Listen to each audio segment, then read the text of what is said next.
Good evening and welcome to the Budget and Finance Committee meeting. Today is Wednesday, January 29th. It is now 5:24. Voting members to my left, I have Councilor Wendy Luzon. To my right, the Vice Chair of this committee, Councilor Vivian Marmol, and Council President Giovanni Rodriguez. Pursuant to Chapter 20 of the Acts of 2022, this meeting of the Budget and Finance Committee is being conducted both in person and via remote participation. A reminder that persons who would like to listen or view this meeting while in progress may either attend here in the City Council chamber or view through our Facebook or YouTube pages. At this time, can you please join me in the pledge? I pledge allegiance to the flag of the United States of America and to the republic for which it stands, one nation, under God, indivisible, with liberty and justice for all. Maria, I gave you a sheet that's pertaining to a table item. I don't know if you need one, but just in case for the record, it's there. Thank you. All right, councilors, we have minutes for approval. Can I get a motion to approve minutes from the meeting from October 23rd, 2024 and December 11th, 2024? So moved. Motion has been made by Councilor Marmol. Is there a second? Second. Seconded by Councilor Luzon. Discussion? Seeing none, all those in favor say aye. Aye, and the ayes have it. All right.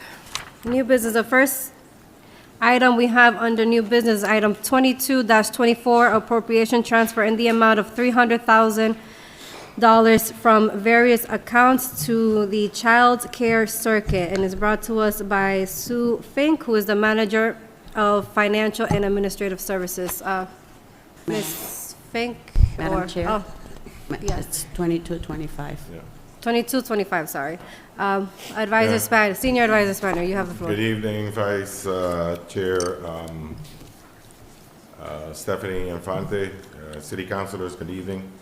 We're going to do it. Any questions that you have, we're here to respond.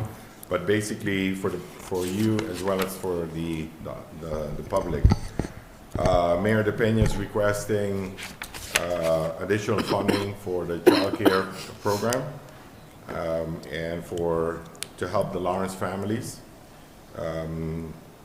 that are already enrolled in the program.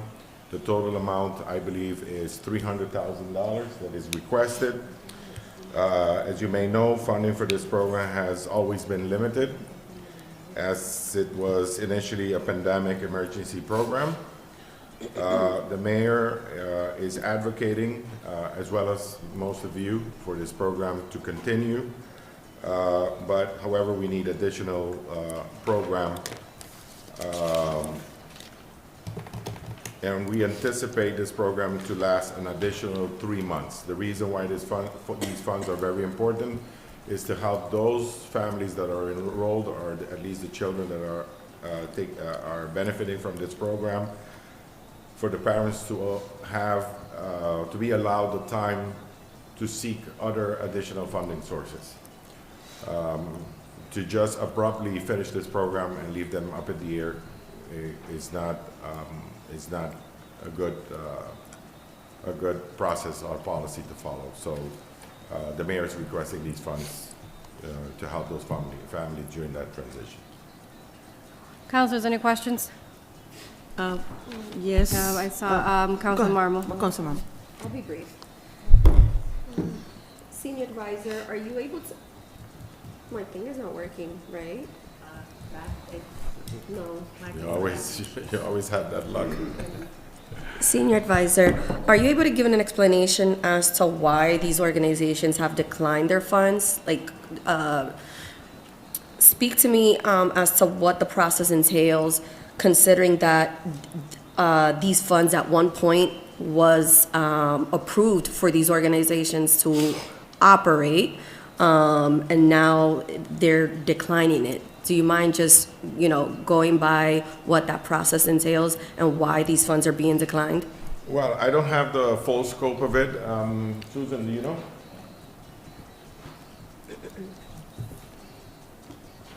Good evening, councilors. So both the Greater Lawrence Family Health Center and Lawrence General Hospital declined their funding because they did not want to proceed with the program with the Modelo pregnancy tracker. Both of them were going to be starting a program with that. The Lawtown Boxing Gym was not able to front the money. As you know, the Creating a Thriving Lawrence program is a reimbursable program, and they did not have the funds to front the $80,000 that they were awarded, so they declined their funding as well. Semana Hispana, we reached out to them on multiple occasions through email, through voicemail, and we never got a response back, and they never even entered into a contract with us. And the And the airport? airport did not want to take a loan from the city. It was set up as a loan. All these funds were on a reimbursable basis? Is that, those were the terms? Yeah, that's the terms of the Creating a Thriving Lawrence program. It was a reimbursement basis. The nonprofit had to use their own funds and then request reimbursement, providing proof of payment and invoices. Councilor Luzon. Thank you, Madam Chair. Do they need to spend the entire amount? Can they spend $5,000 and get a reimbursement? How does it work? Oh, they can request multiple reimbursements. So they didn't have to spend the whole amount up front. They could have spent, $5,000 or $10,000. Are they aware of that? Yeah, that was made clear to them. And I know that nothing to do with you or your department. I mean, I see Semana Hispana here, and I know every year they struggle looking fundraising for Semana Hispana. So it's kind of I don't understand why. And as I said, we did reach out to them several times via email. I sent them documents that we needed to have filled out so I could prepare the contract. Someone asked me to send them to a different email. I did that. I never got a response. Then someone else in the office tried to reach out to them. They never got a response. But we do have their contact information. If you so wish, we can provide that information and you can call them directly. Councilor Luzon, you still have the floor. Are you all set? Yeah, thank you, Madam Chair. Councilor Marmol. So do these organizations initially apply for these funds knowing what the requirements are? It was made clear in the application that it was on a reimbursement basis. Okay, I'm just struggling to understand, that they're applying for something knowing offhand that they wouldn't be able to, accomplish, such as Lawtown Boxing. So it's like, I just wanted to understand if they knew offhand before applying for this. Yep, it is in there. It was in the application that they completed. Council President? Are you all set, Councilor? Thank you, through you. I have a few things here. The first thing that I would like to offer, because there are completely different concept of the funds here.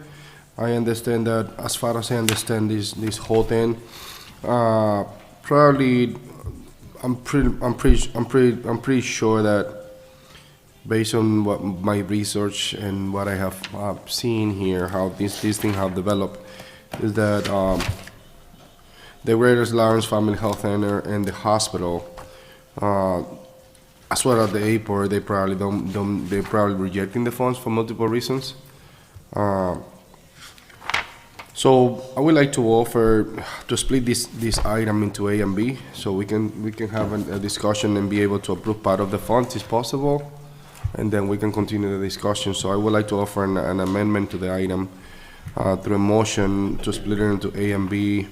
A being the $100,000 plus $50,000 plus the $20,000 from the airport, meaning the Greater Lawrence Family Health Center, $100,000, the Lawrence General Hospital, $50,000, and the airport another $20,000, to split it into A, and then having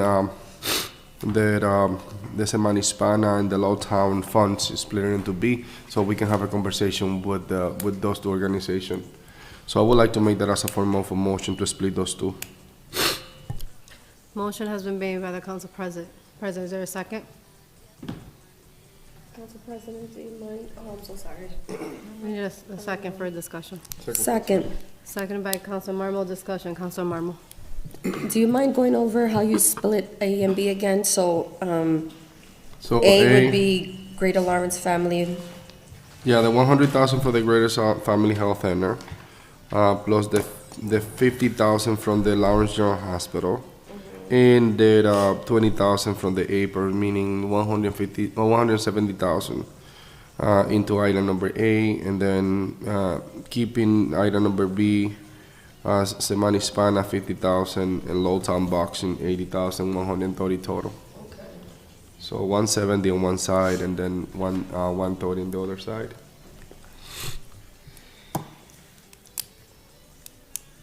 You all set? That's the motion then, so we can engage into a Councilmember. discussion.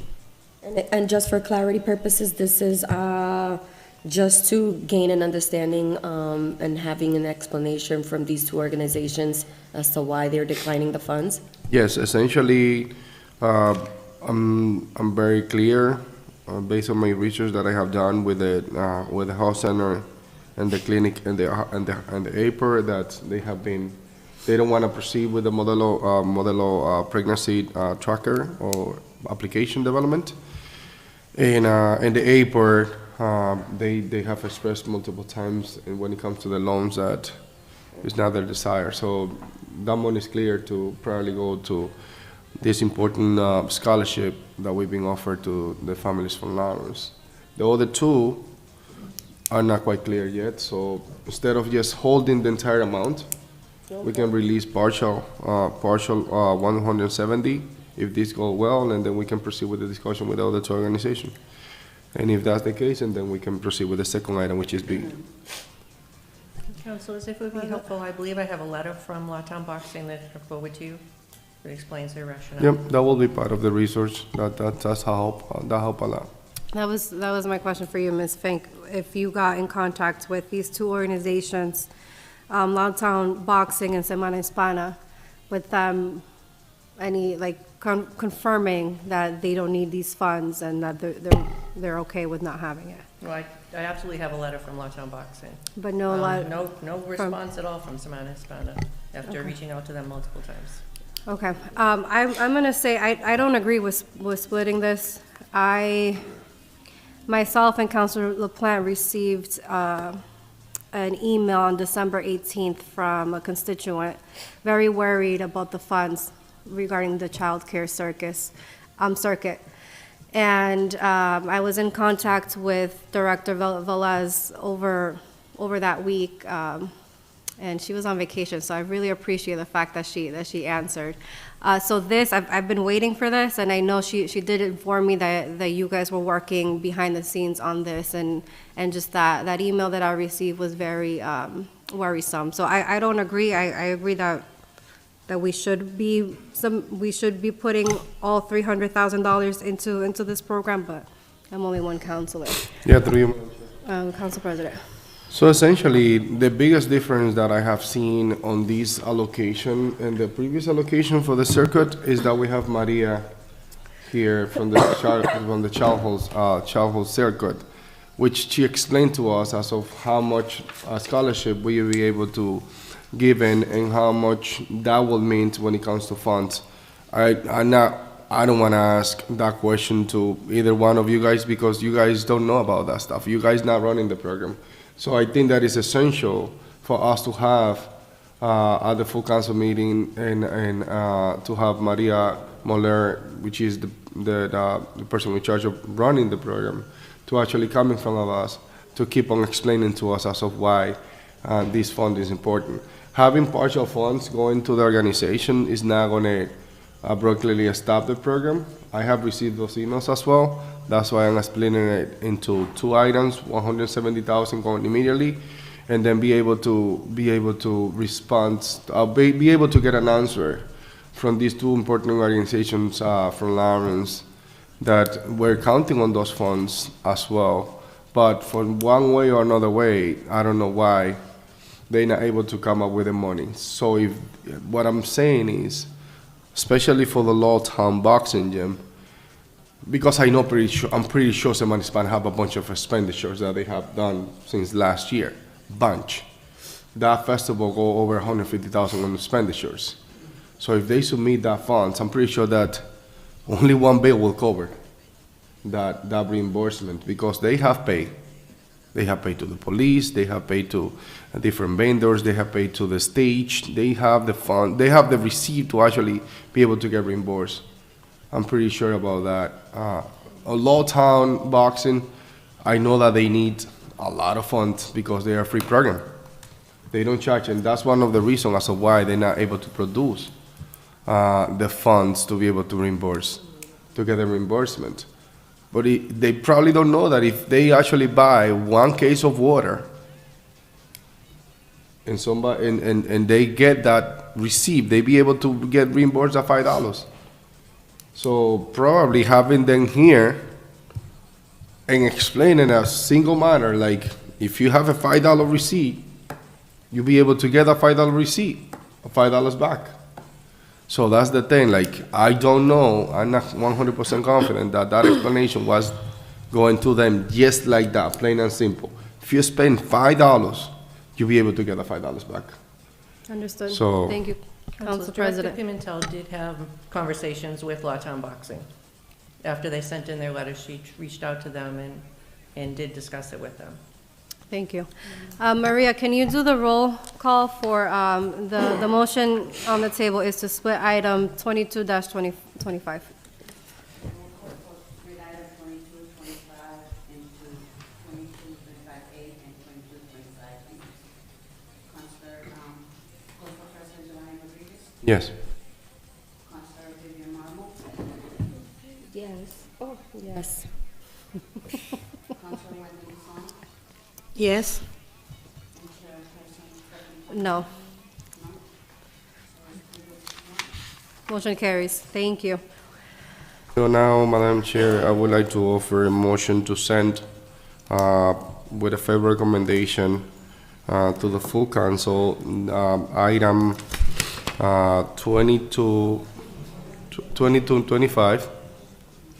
2325, right? 22-25. So it's 2225A, which is 170,000, to the full council with a favorable recommendation. Motion to send 22-25A to the full council with a favorable recommendation has been made. Is there a second? move. Seconded by Councilor Marmol. Discussion? Seeing none, all those in favor say aye. Aye. And the ayes have it. Madam Chair, I would like to offer another motion now to a couple of invitations. One that is going to be to the circuit, what's the name of it? Childcare Circuit. Chalco Circuit. Maria Moller to be here with us next Tuesday at the full council. And also to invite people from the Lawtown Boxing Gym to be here either at the subcommittee or the full council whenever this next item goes. And Semana Hispana as well. Motion I has would been like to made. Is make there a that- second? Second. Seconded by Councilor Marmol. I think, sorry, I just realized, I just saw the senior advisor left, and we're gonna untable an item that's under his name. Yeah, can you check Maria, please?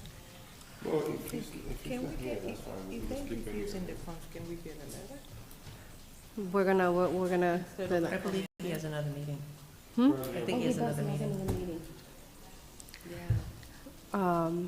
Okay, so motion has been made to send correspondence to Maria from Child Care Circuit. Who else, Council President? The representative from Lawtown Boxing and a representative from, it's been probably seconded by Councilor, been properly seconded by Councilor Marmol to appear at the next council meeting next week.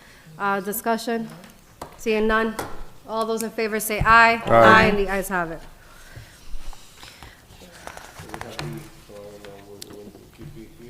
Can I get a motion to table item 22-24B? 25B? So move. Motion has been made by Councilor President. Is there a second? Second. Seconded by Councilor Marmol. No discussion. All those in favor say aye. Aye, and the ayes have it. So, Madam Chair, I just want to clarify from the previous motion that Semana Hispana and Lowtown Boxing is going to be on the next subcommittee, Budget and Finance Committee, of Maria Moller. For the will be next. full council meeting. Councilors, can I have a motion to untable item 568-24, transfer in the amount of $400,000 from ARPA/free cash, which was previously allocated to the Hispanic Federation, to small business to the Prospering Lawrence Grant for, yeah. Can I have a motion to untable?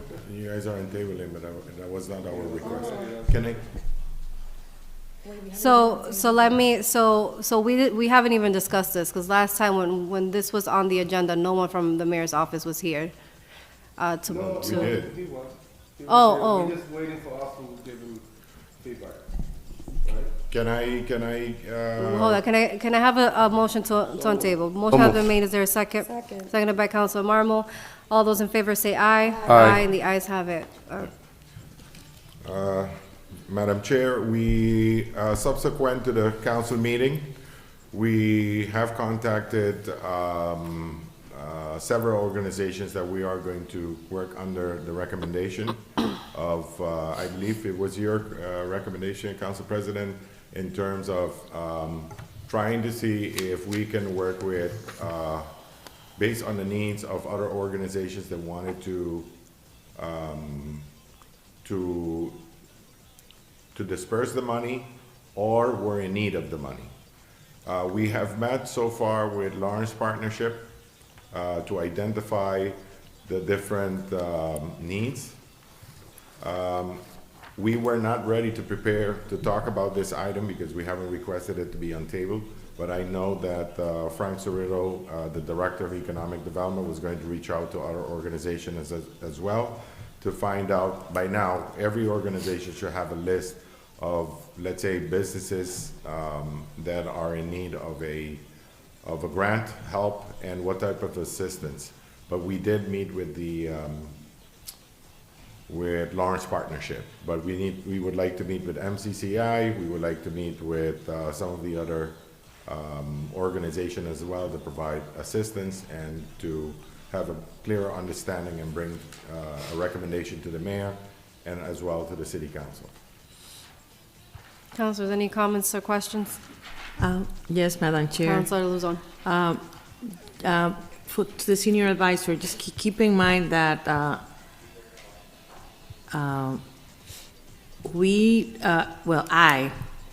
I think that it will be important for people that apply for the funds through to Federación Hispana de Comerciantes, they should be taken in consideration when you meet with Lawrence Partners, because they serve a total different group of business owners. They're different from the ones that are part of Federación Hispana de Comerciantes. So if you can somehow take in consideration of these people that apply, the business owners that apply, and I don't know how, just as a suggestion, if that can be taken in consideration to include members of Federación Hispana de Comerciantes as a potential applicants, and it can be done through Lawrence Partners, because some of these business owners are not part of Lawrence Partnership or the MCCI. or or MCCI. whatever. Correct. So just Yeah, open, good. if it's possible, to open a window of opportunity for that. Good. Well, it will be held in consideration as well. Thank you. Madam Vice President, Madam Chair, sorry. Council President. Yes, as we have discussed this, we did two things last meeting, as far as I remember. Is that we actually invite the Federación Hispana de Comerciantes to be here with us, so we can hear them out as of their point of view, so we can actually have a good perspective as of what happened. They here today, and also we took. And I want to, for the record, we have not had a budget and finance meeting since that last meeting. So this is the next meeting that we requested the president of the Federation to be here. So, and also, we took the initiative as a committee to put something together for the administration to consider, because it is important to actually have a clear process as to how we're gonna distribute the funds. We're gonna provide you with a copy. I have to. Para Sara. We're gonna provide you with a copy so you can take a look at it and then see if it is a good program to distribute the 400,000. While the council president does that, I have a comment. I'm glad to hear that you guys are digitally working on this.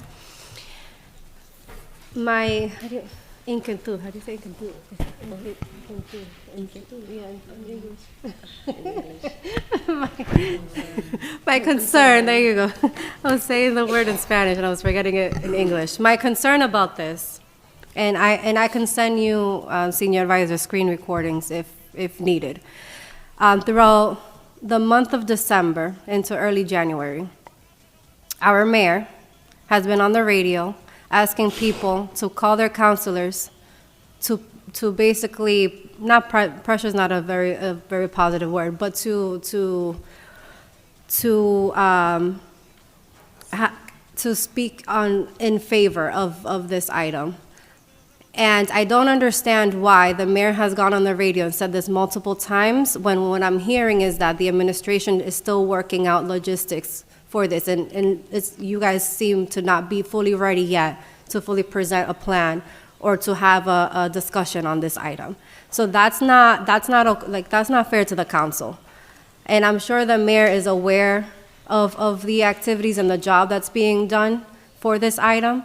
So I don't understand why he's going on the radio and saying things prematurely when we're not there yet. Well, Madam Chair, I'm not aware of the mayor going to the radio or to the media and talking about it. I have the clips. I can send it to Okay. you, Senior Well, Advisor.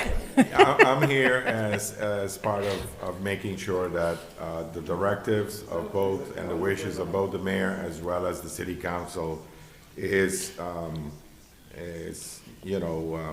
accomplished.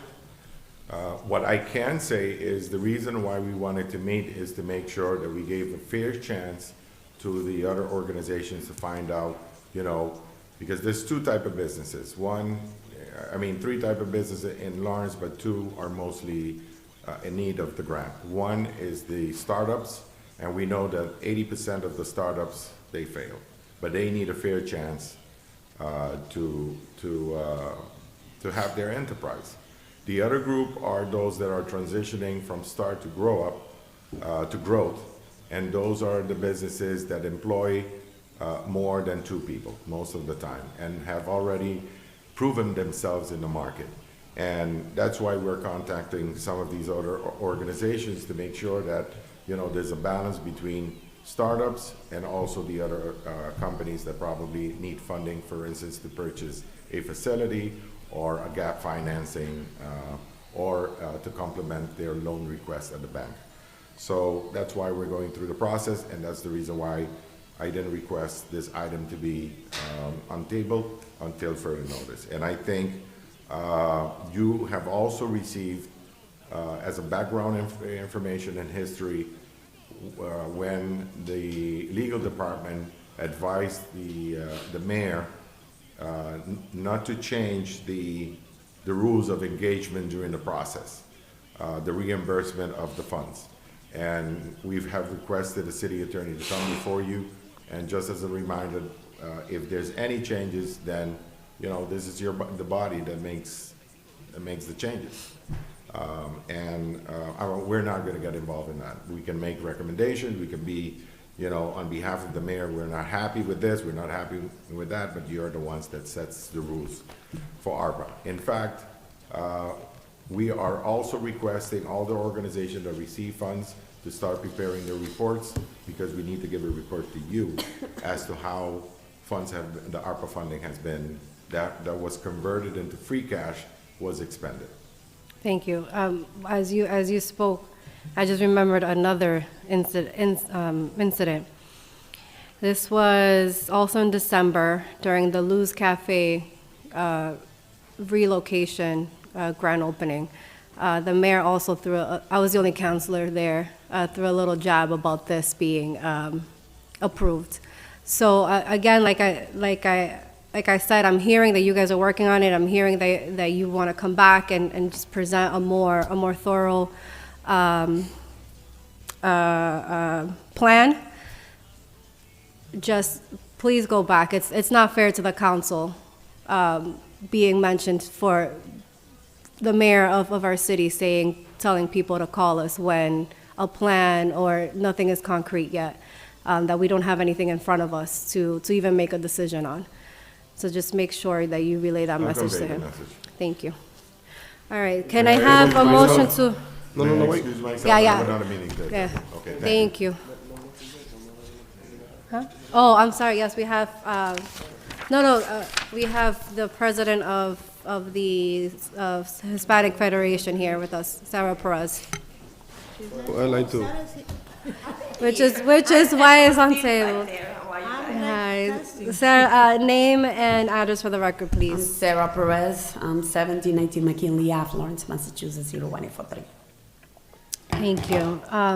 So we invited you, we requested your presence to get your point of view on this, and we would love to hear what you have for us. Oh, well, my point of view, you guys approve it, then the mayor veto it, and I guess what he wants to do is to be able to give the money out himself, like he did last time, and there's not much I can do about that. Madam President, can I ask, Councilor Luzon.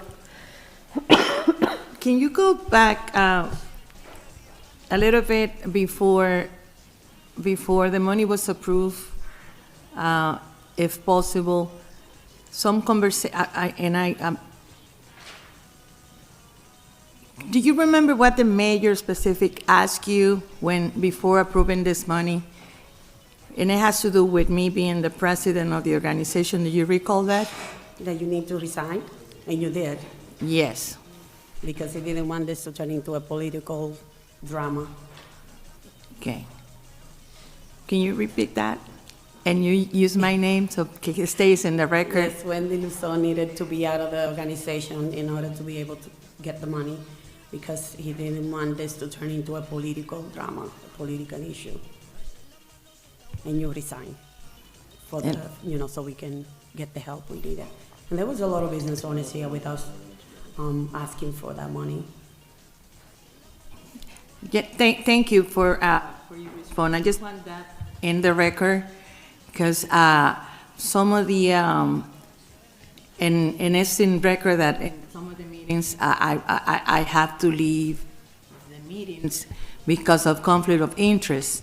But I mean, before everything, the item was sent to the city council, the mayor had this conversation with Sarah about asking me to resign. Several times he did that, Yes. and not in a nice way. Thank you, Sarah, for responding that. Thank you, Councilor Luzon. Any other questions or comments? Council President. Thank you, Madam Chair, for the opportunity. Sarah, Ms. Perez, for some time we just not use the formality, but Ms. Perez, thank you for serving as the president of the organization. It is very important to have committed people to serve in the way you have done it for multiple years. A couple of things. The first thing that I would like to bring up is to keep up with the conversation as of why or how this come along, that the distribution of those funds were not, you guys were not able to give it out. Some of the issues, just for the records, is also that it's a reimbursement, it's in a reimbursement base, so basically you guys need to give out grants and then get reimbursed by the city, but not necessarily having the funds to give the initial grants. And that was one of the problems as well, just for the record. Also, I think that any type of restructure of the program or reallocation of the program, the first organization that need to be taken into consideration is you, or the organization that you presiding right now. let me put it in perspective and let me be clear about the situation here. If we reallocating funds from one account to another account and we creating the second account, that doesn't prohibit la Federación de Comerciantes from being part of it. So we just setting up, if the mayor wants, he just need to set up a new rules and regulations as to how this 400,000 going to be distributed and transfer from one account, which is basically on this situation, account, I don't have it in front of me, account X to Y, and have another set of regulation which is not reimbursable. And that way they can give out the money. That was not the case. The mayor wanted to give out the money. Me personally, if the money is being given without a second plan different than the first amount of the first set of funds, the 500,000, I'm not voting in favor of it, because in the way that we give those 500,000, it was extremely political. And I be straightforward with this. It was extremely political. The committee that recommend these, probably they recommend something different, we don't know. Or probably was under the pressure of the administration, I don't know either. But at the end of the day, what I'm seeing is that I'm personally not voting in favor of anything that is similar to the first program of the $500,000 distribution. We have present it is an idea to the administration. You have a copy for the distribution of this $400,000. And essentially, I would like to say the basics of this program, which is only and exclusively for facade. Yeah, exactly. For the frontage. Only and exclusively for the frontage and the visibility of the business. And why I proposed this, it was because essentially going to go to physical business and essentially going to go for people that already are providing a service to the city. And I think that at some point the administration need to focus on whether or not they're going to help out the startup in business, the people that have 3 years or less, which was the idea of the Federación, business that have in business for 3 years or less, and business that are 3 years to 6 years, and so far so on. And they need to define what is it that we're gonna provide hope as a city. But in the meantime, this type of project that we have designed, it doesn't have the limitation of timing, but it have the limitation of physical locations, which basically, if you have a business and you need a frontage, and then the loan or the grant will be available with a series of requirements. One of them being that eventually we're going to follow up the CDBG's funds, kind of like ideas that once the committees have select those businesses and the mayor have recommend those businesses, and then they're gonna have the final approval at the city council level. That's all built up into this program. It is an idea. Please take a look at it as an organization. I think that your voice on this grant cannot just be quiet. Your voice and your organization's voice on this grant that belong to you guys, and we approve it for you guys, with a cliché in the law that we were not able to get out. I think that anything that we're going to do with these funds have to be something similar to what you already have, and not Council what we President. have done on the past. Thank you, Council President. To keep this meeting moving along, last question for you, Ms. Perez. Can you explain, to Council President's point, these funds were approved for the Hispanic Federation. Can you tell us why the Federation has decided not to accept the $400,000? We have not decided not to accept. The city's not giving it to us. Got it. It's different. We have a lot of business owners I know the facade and the front of the business might look good, but most of the business in Lawrence, they need something else. They need different type of help. Some of these people, they don't know how to keep the books, don't know whatever, they don't know, they need equipment, they need a bunch of other things. And if I have a bodega or something, I need a new refrigerator. Having a beautiful front, it's not gonna bring me my own business. I need that refrigerator.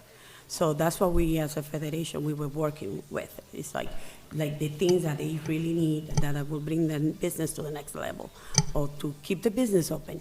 So to clarify, it's not that the Federation declined the funding, it's that the city no longer wants to provide the funding to the Hispanic Federation? Yes, the mayor vetoed the order.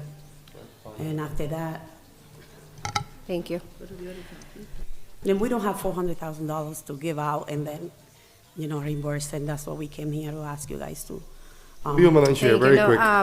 What I'm going to do, I'm going to pause this. We do have a second committee meeting after this as well. I'm going to request to table this for now until we have a plan from the administration so we can have a more thorough conversation. And I want, and we'll repeat what's been said tonight so it could also be part of the record for the next, or whenever the administration is ready to come back with a tentative plan. You, Madam Chair, before we close this item. I'm It is closing. important to recognize. Can I have a motion to table item 568-24? Let me say one more thing. One more Motion to thing. table. No, wait, let me say one more thing. Make it quick. Yep. It is important to recognize that the mayor, when he gave the 500,000, he didn't do it through reimbursement.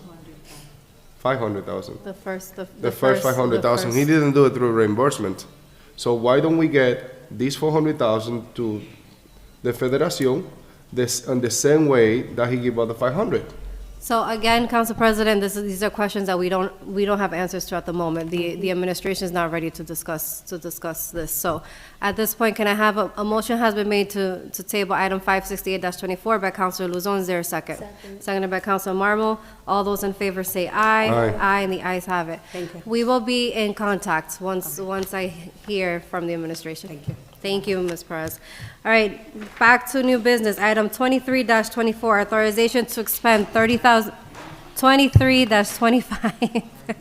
Thank you.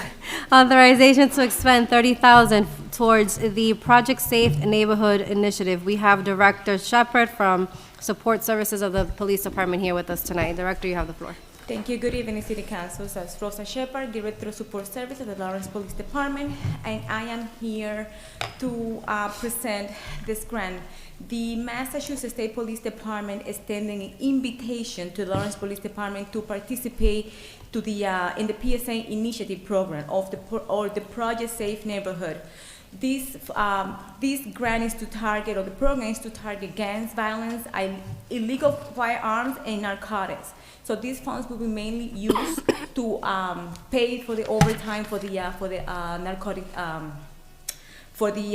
Street Narcotic Enforcement Unit, which is SU. Thank you. Council President. So, just in general, I know that you have like about 58 grants that you bring in front of us, about 50 something like. Something like that. Yes. I want to get somehow some type of clarity, because I hear the sentence over and over, and I wanna kind of like be clear. Like, most of these funds is being used for hourly payments to the police officers. We understand that's important, but I'm scared that we kind of like sometime now developing a program that actually use part of the funds to develop the program, and also part of the fund to pay for the hour and the overtime for the police that is part of that. So kind of like, I want to get like a good clarity as of how much funds out of those grants are being used for paying the officers, and also how much funds in general for each grant is being used for the actual program itself, and what is the program intake. Because, I mean, if you read through this, what you have in front of us, it's like we highlighting the payment of the officer, but not the program itself. Like, what is it that we're gonna do on those? Got it? Yes. All right, thank you. So we're looking for an itemized budget. for this grant. Any other questions or comments? Seeing none, I will entertain a motion. I'll make a motion to send this item with a fair recommendation to the full council.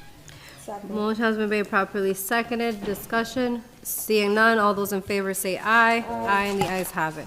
Next item, we have 24-25, authorization to expend in the amount of $299,866.91 for the Shannon Grant from the Executive Office of Public Safety and Security.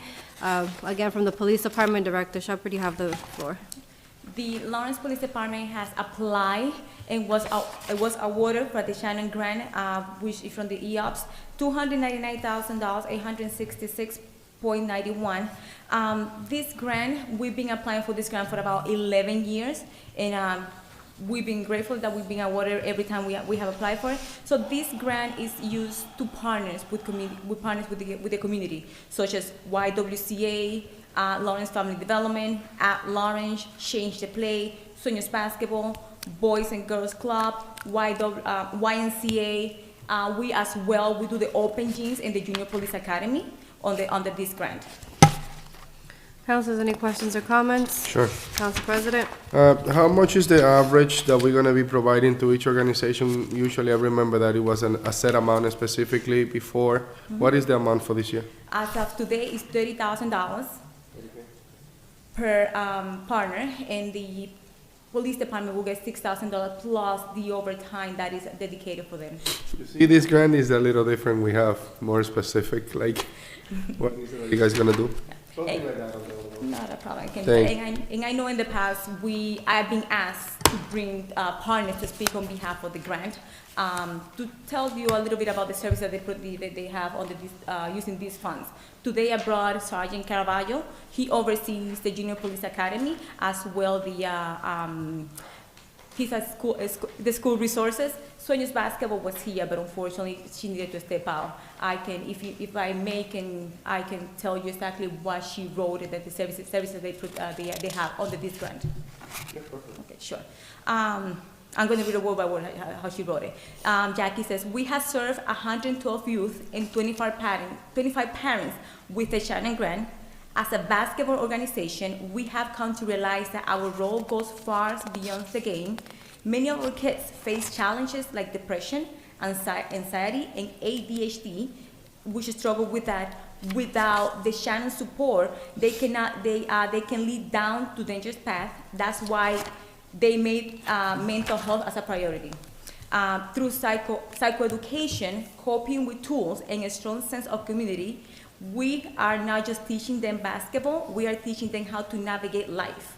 Instead of turning to negative coping mechanisms like substance abuse, gangs, or violence, they are learning to manage their emotions in a healthy way, build positive relationships, and find strength in one another.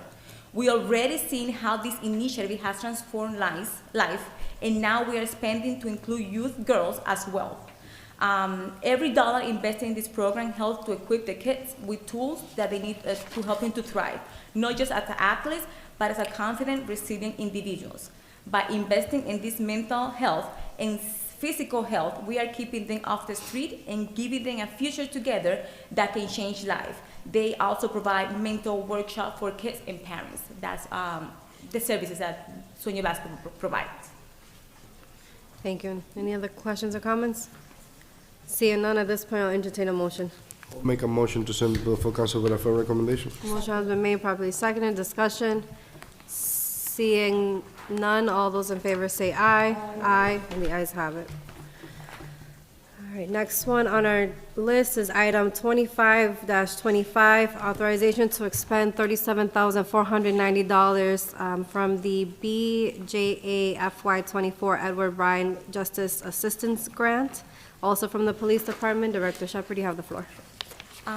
We had applied for the JAG grant, or the bar grant, for $37,490, and this is to purchase a fully equipped cruiser.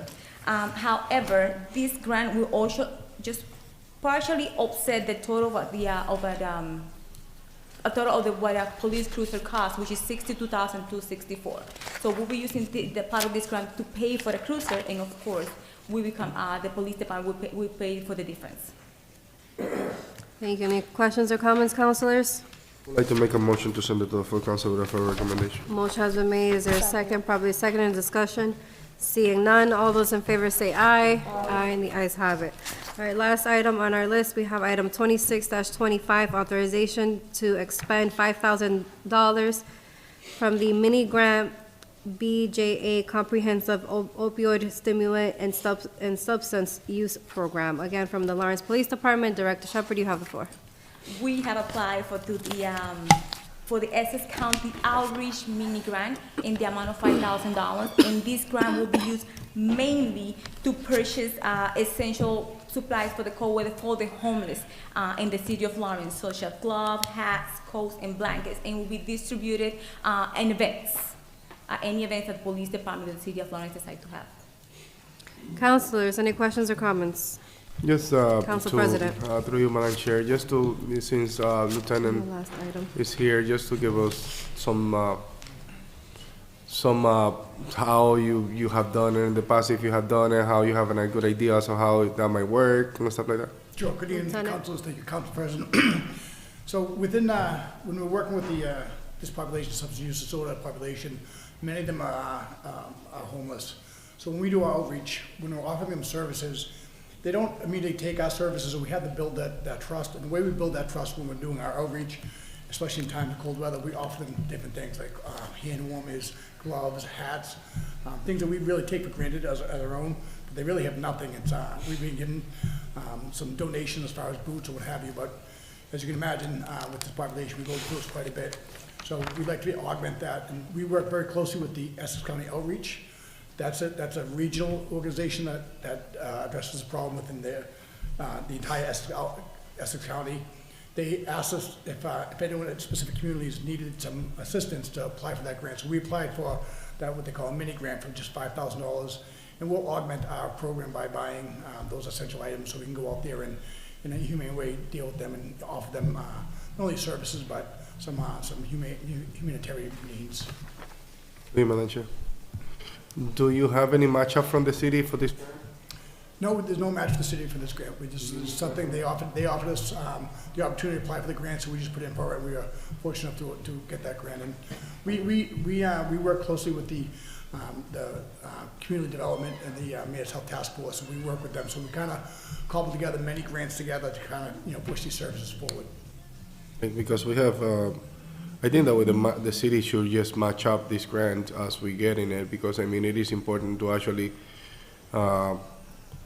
not just do those foremost activities and events that we do, but this is kind of something that develop that trust between an individual and that individual, between an individual and the police department. That individual might talk to the other and then create that trust between the police department and the homeless community.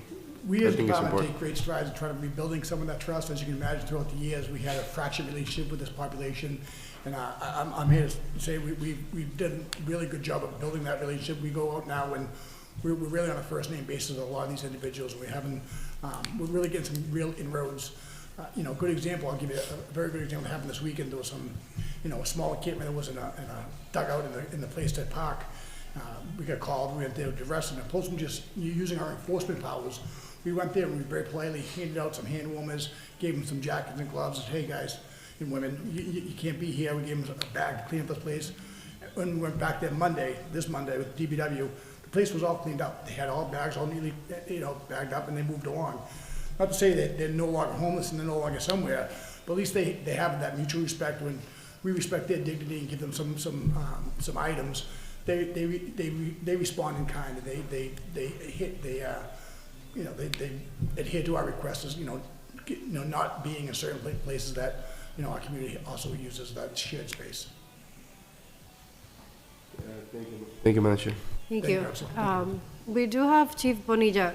Chief, if you don't have anything to add, that's okay, but I do want to give you the opportunity. You do have 4, we sent the other 3, but I'll give you the opportunity. You do have 4 items that involve your department. If there's anything you would like to add or say. Yeah, going back to, good evening, Council. Going back to the Shannon grant, they were talking about the police, Junior Police Academy. I had an opportunity last year, December, Yeah, this past summer they had a graduation and they wanted me to speak on the commencement. And with me, I brought 4 officers that were part of that program that are now integrated into the Lawrence Police Department. I believe that I have talked to Councilor Giovanni about, he was asking me, well, if you have the police academy, why don't we just stay with these kids? And through all those years, and they could become regular police officers. That's what we want to do, and I have talked to Sergeant Caraballo, to see 4 police officers that came out of that academy, and I believe some other from other previous academy, right? And this is what we need. If you want to hire kids from the city that are, born, raised here, went to school here, we have to provide them what they need, counsel, whatever we need to do, so that when they come of age, even pay them for the test, because we need them in the force. Right now, we're down at 20, and we got 5 in the academy. And I was doing an interview the other day, Carol was with me, and there was this kid that came in, I swear to God, I thought he was like 14 years old. That was on, I could mention the name, right? No, all right. I got it. But this kid looked like he was 14 years old, but when we interviewed him, he nailed it. And kids like that is what we want. And this program, I think this is a good asset, and we need this program. And I'm so proud of what you do there, and I want to commend this Sergeant Caraballo for what he does. He has something to say too, if you allow him 2 minutes. Thank you. Thank you. Just want to give you guys a brief note on how Shannon impacts us. Like the chief said, we run our junior police academy. Over the last 2 years, we've had about 80 kids graduate from our junior police academy. It's a free program that we run with the help of Shannon for our kids. It runs 2 weeks during the summer. Through the program, we provide them with uniforms. We give them book bags, we give them notebooks. They get some cool police swag. I'm sure you see the kids walking around with Lawrence Police lanyards. It wasn't cool to have police gear. Now these kids are actually doing that, so we enjoy seeing that. Some of the outcomes of the programs is, again, we're giving the kids, we're introducing them to the career of policing. Now we're starting to see the fruits of that, working with some of these kids. Makes me feel a little old because they were once my cadets, now they're my co-workers. This past summer was actually pretty cool. We started something new with 45 of our cadets were certified in CPR through the American Heart Association, which again, we're equipping them with a life-saving skill to benefit not only their families, but the community. So I think they're getting things that they're bringing back to our community. Also through that program, we run our open gym. Since September, we've had over 2,700 kids attend our open gym. We run that 4 nights a week. And again, if it just gives our kids a couple hours out of the cold, a place to go play basketball, play volleyball, it's been great. We've made some inroads with some of our students. Our SROs, which most of you know I'm part of the SRO unit, we are now mentoring kids. We're finding kids jobs. We're writing college application for kids. So no longer are they just looking at us as police officers. They're there to enforce the law. No, they're looking at us as their friends and their partners. They think it's cool when we put our shorts on and play basketball with them. So I think the program is great, and Shannon's been integral. Thank you, Council President. Can you specify the date and the locations as of where those open gyms runs? And that way the kids might look at the video, the parents or the grandparents? Yes. I don't know. We're on Facebook, we're on Instagram, we're trying to keep up with social media and the kids. But Monday nights, we start at 5 p.m. at the Gilmet School. Tuesday nights, 5 p.m., we're at the Arlington Middle School. Wednesday nights, we're back at the Gilmet at 5 p.m. And Thursday nights, we are at the South Lawrence East. Thank you. Can you, for Tuesday, can you put together a summary or a short presentation for all the counselors? This is good information, important information that I think they should know, and they should know, or at least have, a copy of the improvements that you guys have made. And thank you. My goddaughter is 5 years old, and she wants to be an officer, and every time she sees a Lawrence Police suited up in uniform, she goes crazy. I have many pictures of her with Lawrence officers. She gets really excited, so thank you. Thank you for what you're doing for the kids. We're very passionate about what we do. We're all city kids, and we love what we do. Thank you. Thank you. Thank you. Okay. Yeah, you guys are good. Thank you so much. At this point, we have no further items. Can I have a motion to adjourn? Motion to adjourn. Motion has been Did we made. send this to approve? Yeah. That was, yeah. Oh, we did? That was the first, that was the second police item. You did, we sent it. I just gave them the opportunity, yeah. Yeah, I just gave them still the opportunity to speak. Motion to adjourn? Item, hold on, it was item 24-20. No, no se dio. Oh, I'm sorry, can I have a motion for item 26-25? Motion to send it to the full council with referral recommendation. Motion has been made, properly seconded, discussion. Seeing none, all those in favor say aye. Aye. Aye, and the ayes have it. Now can I have a motion to adjourn? Motion to adjourn? Motion has been made by Councilor Marmo, seconded by Council President. All those in favor say aye. Aye, and the ayes have it. Thank you. Personnel.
Voting members we have tonight, to my left, we have Counselor at Large Anna Levy, Counselor and Vice Chair of this committee, Counselor Luzon. To my right, we have Counselor Fidelina Santiago. Pursuant to Chapter 20 of the Acts of 2022, this meeting of the Personnel Committee is being conducted both in person and via remote participation. A reminder is that persons who would like to view or listen to this meeting in progress may either attend here at the City Council chamber or follow through or access one of our live streams through Facebook and YouTube. At this point, can you please join me in the pledge?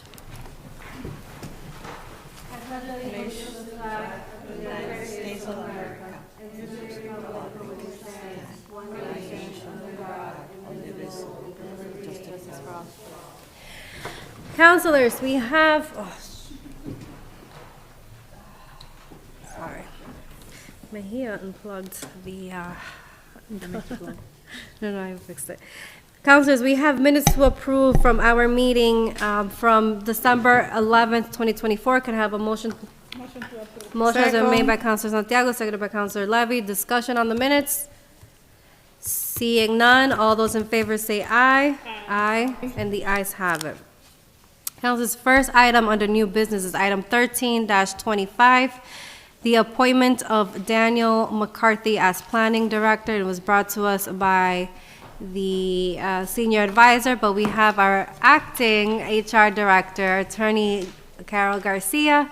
Attorney, congratulations and welcome to your first your second, not including your interview, your first personnel meeting as the acting HR Director. You have the floor, Attorney. Thank you. Yes, we are submitting Dan McCarthy to the position as Planning Director. Mr. Spanner does apologize that he could not be here for this meeting. He has an LRA meeting and it conflicted with him. So the mayor's resubmitting Mr. Dan McCarthy as named for Planning Director.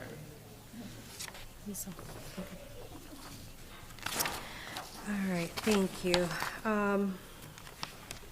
Can you repeat the last, had a counselor say a few things to me. Can you repeat the last? The mayor's is resubmitting Mr. Dan McCarthy's name for Planning Director. Thank you. So I did touch base with the Senior Advisor on this, and he did inform me there were a few things that that came to light pertaining to workload and all of that. Can you talk a little bit about, he did mention that you were aware of this as well. The only thing that I was made aware of, as you know, I have about a week underneath my belt as acting director, was that there was some internal responsibilities in the department that they wanted to make sure were made clear. Thank you. Councilors, one of the things that was communicated to me, and I think Mr. McCarthy can definitely attest to this. And I'm only going to speak for myself because I'm only going to speak for this council right here. But as you know, Mr. McCarthy, I've had moments where I've called out certain things of things being submitted late or et cetera.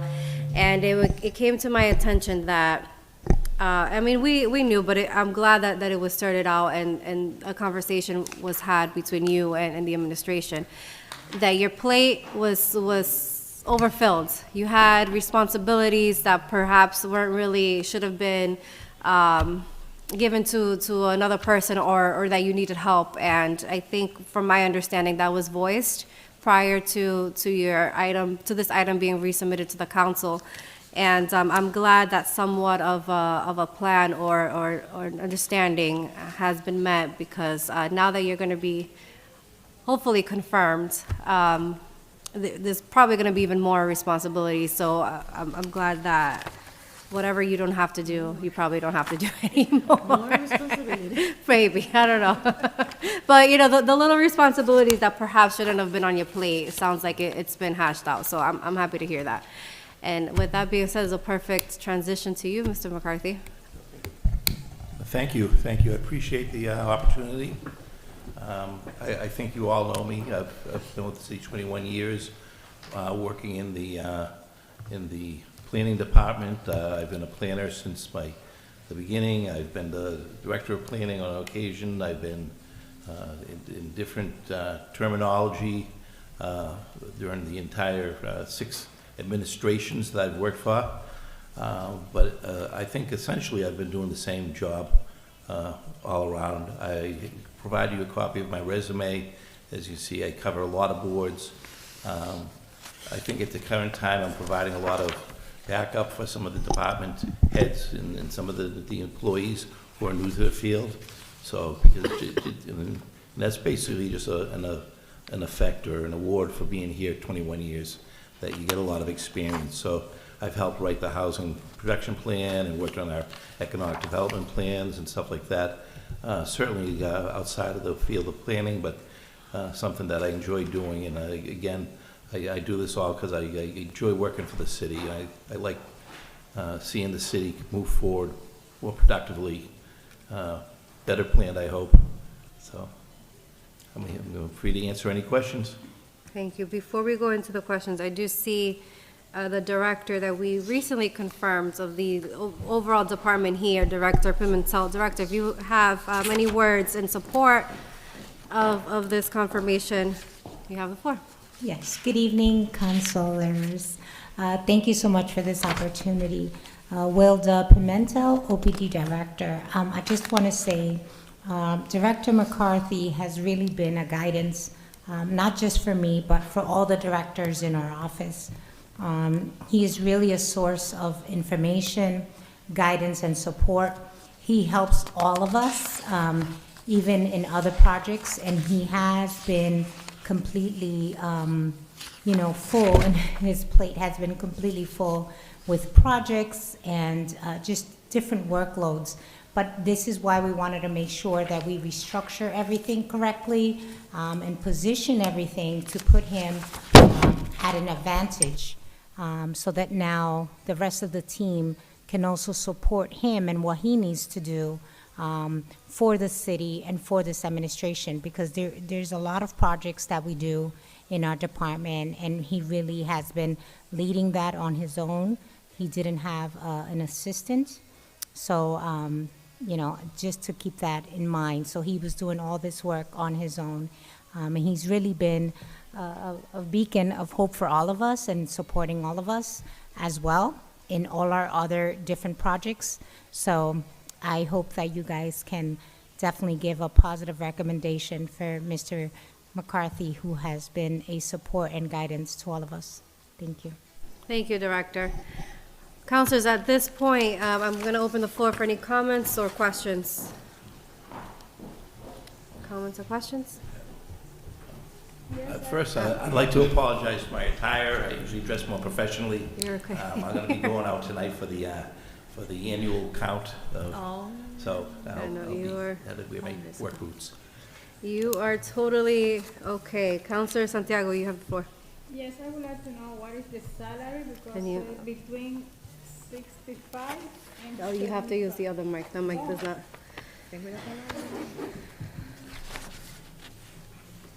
Hello. I would like to know about the salary for that position, because I see 65 and 75, and I am a little confused about the salary. All right, so right now, I'm in the position as a land use planner, which is a union position. My salary's controlled by a union contract. I'll be going to a position as a director. That will be, on the Collins report, that will be a Class C level job, and I believe my salary, the max is $120,000. We do have it here. It was included in the job post. It's grade C, as you mentioned, Mr. McCarthy, and the starting range is $81,900, and it goes up to $124,800. That's correct. So that's the salary range for this position, and it's non-union, so he'll be transitioning from union to non-union, if confirmed. It's okay, thank you. You're welcome. Any other counselors? No, I just, Counselor Levin. through you. I just want to say congratulations to you. So, well, I don't know for how long I know you. So, who was the director by the time that you started? Yeah, Who was Mayor Mike Sullivan. Mayor Mike? So, no, the director of the Prior to plan. you starting, who was the director prior to you starting this? Prior to my, When you started, who was the when I director? started, the director of the department was Fred Carberry. Ray Carver, Fred yeah, Carberry. long time That was ago. a long time ago. Yes, so I think so that I know you from that time. Yes. And I see you, doing a lot of things in the city, and anytime, practically most of the time that we need something at the community development, they always say, oh, go Kat, he is the one who knows what we are going to do, what are the developments that we've been doing, so practically you were the right hand for the community development for many, many years. So thank you for the work that you've been doing, and you are very grateful. It's very grateful to have you here in the city of Lawrence. Thank you, I appreciate that. Thank you. Councilors, at this point, I will entertain a motion. Motion to send to full council with favorable recommendation. Motion has been made, properly seconded. Discussion. Seeing none, all those in favor say aye. Aye. Okay. And the ayes have it. Thank you, councilors. You're welcome. Next item, and on our list, under new business, item 27-25, the confirmation to appoint Sadie Liz Camilo Perdomo to the Zoning Board of Appeals. And this is brought to us by Attorney Hooton. But we have Attorney Garcia. Do you know anything of this? So no? But we need her. Yeah, but he's not here. So, we're in the table. But is that part of the zoning? No, we have it. So I usually, if the sponsor's not here, I usually table the item. But I'm gonna make an exception because you've been here waiting. And I appreciate your patience. So we do have your resume. And from what I see, it's to finish a term for someone. Wait, where did I see this? Hold on. Give me 1 second.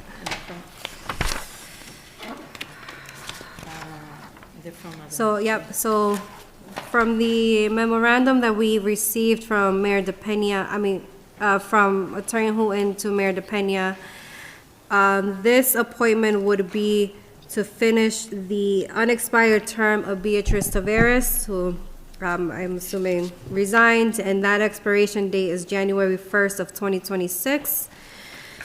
So we have the candidate, Sadie. Councilors, you do have her application, her resume, and towards the back, the application of the city does have about 8 questions that she took the time to respond to in depth with. Thank you. I read over it, and thank you for doing that for us. At this point, what I'm going to do, I'm going to give you a chance to introduce yourself. Tell us a little bit about your background, experience, and why would you like to join the Zoning Board of Appeals? Well, good evening, everybody. My name is Sadie Camilo Perdomo, and I am a realtor, and I live in the city of Lawrence.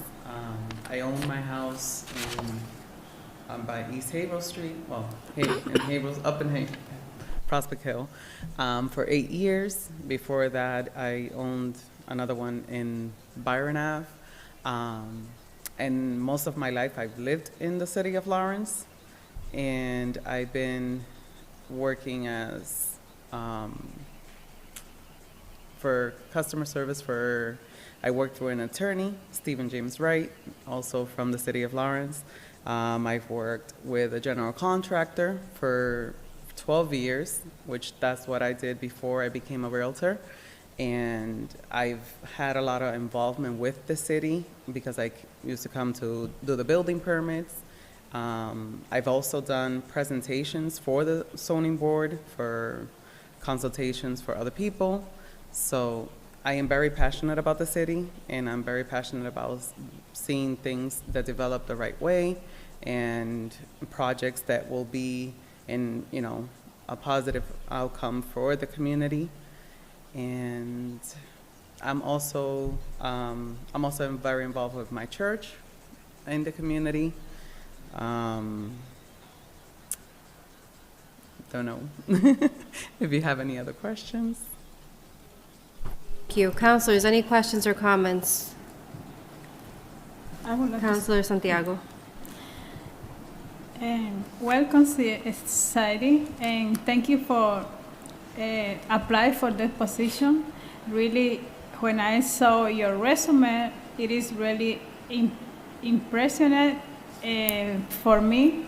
And when I see your community service, that's make me proud, because I thought the people, when they really like to help, they coming to the community and do it the great job, because they do it with the heart. Thank you so much. Thank you. Councilors, any other questions or comments? Councilor Luzon. I just want to say thank you, Sadie. I know Sadie, and I know she's going to be a great access to this board. I know her love for the city, and what else can we say? Thank you for doing this. It's appreciated. Thank you. Any other comments or questions? I Motion. just, hold on. Please, other councilors? No? All right.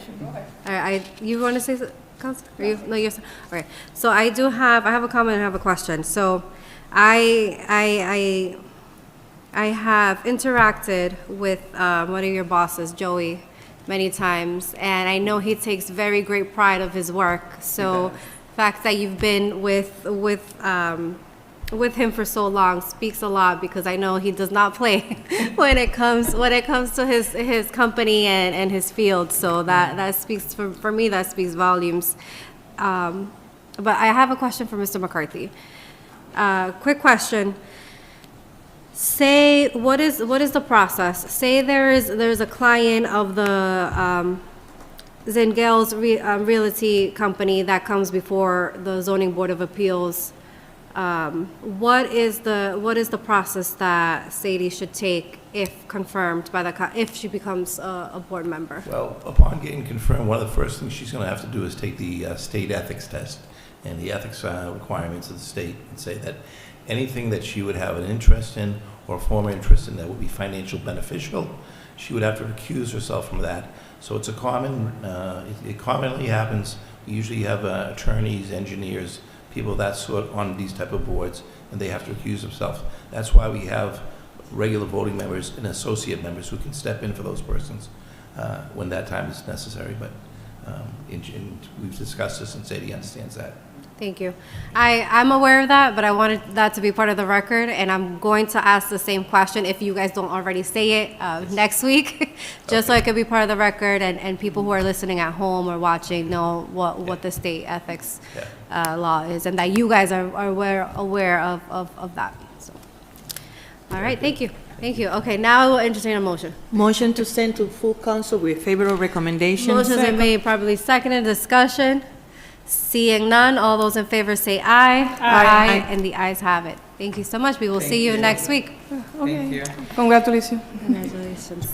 Councilors, at this point, can I have a motion to untable item? Where is the rest of my? Item 393-23, Police Chief Position Search Committee and Update. Motion to untable. Motion has been made by Councilor Santiago. Is there a second? Second. Seconded by Councilor Luzon. No discussion on table matters. All those in favor say aye. Aye, and the ayes have it. Thank you. Attorney, I know you only have a week, but it's been what a week to start in the HR department, huh? Go easy on me, all right? No, I'll go easy. I just want to know, since you've stepped into the acting role, has there been any movement on this? Do we have any updates that you can publicly share with the Personnel Committee? So I did speak to the administration earlier today. Can you speak a little? Thank you. So I did speak to the administration earlier today, and so I can find my notes. The mayor is expected to announce the members of the committee to which I will then reach out to them so that we can set up a meeting, and along with the consultant.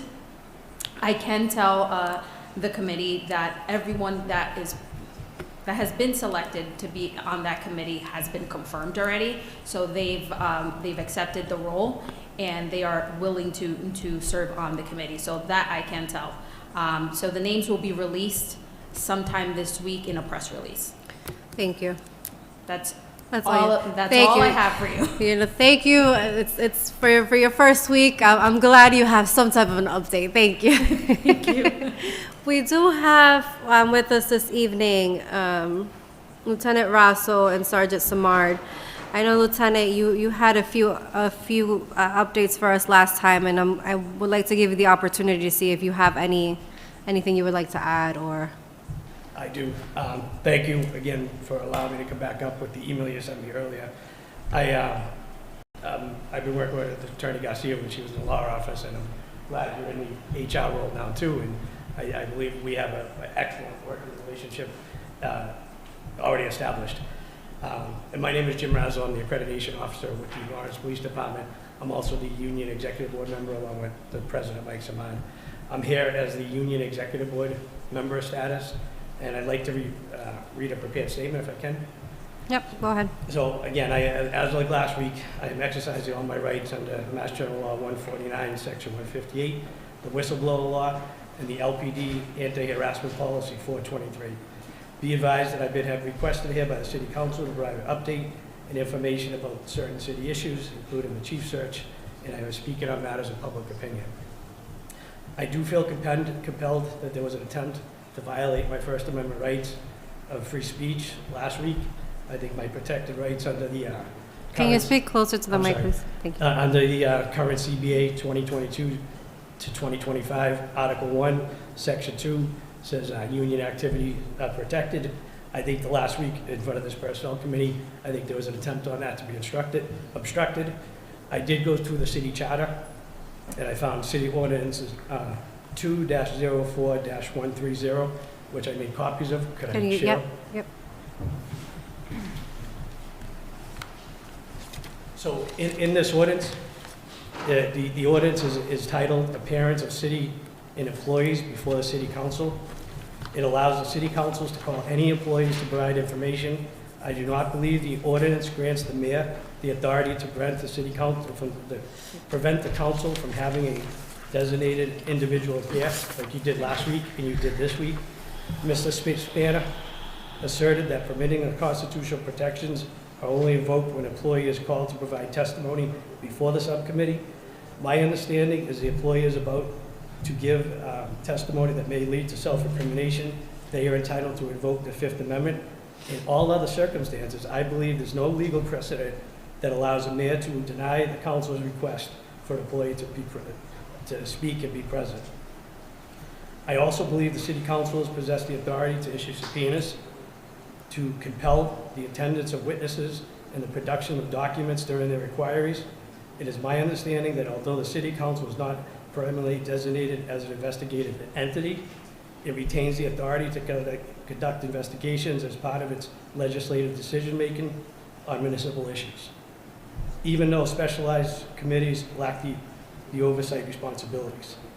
The primary duty of the city attorney, and I'd love to get Carol Garcia's opinion, is to safeguard the interests of the city government in providing legal counsel representation to the city council, the mayor, various city departments and agencies.